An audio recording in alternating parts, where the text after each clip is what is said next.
Do'stlar, bu video orqali meni doimo qo'llab-quvvatlaydigan insonlar xursand bo'ladi.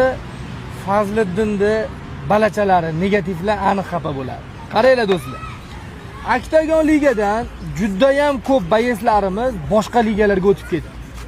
Bu nimadan dalolat? Oktagon ligaga prosmotr kerak, hype kerak. Keyin o'zicha tipa aqllilik qilyapti-da, o'tirib olib hammasi. Fazliddinga menga vizit tashlattiryapti. O'zbek blogerini ishga soldi. O'zbek blogeri mana shu videoda ko'ringlar. O'zbekistonda siz kim bilan jang qilishni xohlardingiz? Oktagonda yoki boshqa turnirda, ligalarda? Но мне интересно, Хмоюн, я бы с ним разделил бы октагон, если в дальнейшем когда-то предложили бы мне с ним поединок. В данный момент я думаю, что он на хайпе, о нем его все знают, о нем разговаривают. Поэтому... Bu hammasi kelishilgan.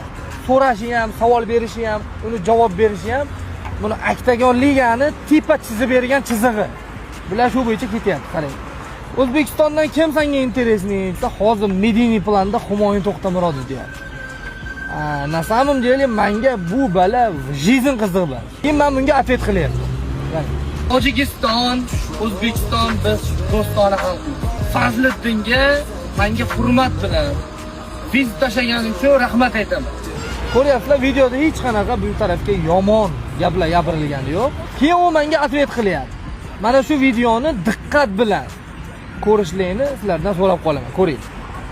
Хмоюн Тохтамурадов, я тебя запомнил. Все и так знают, что ты по правилам ММА со мной бой не примешь, поэтому, насколько мне известно, ты у нас стоечник, поэтому я готов прийти в твою стихию и выйти с тобой, разделить октагон. Либо ринг, разницы нету.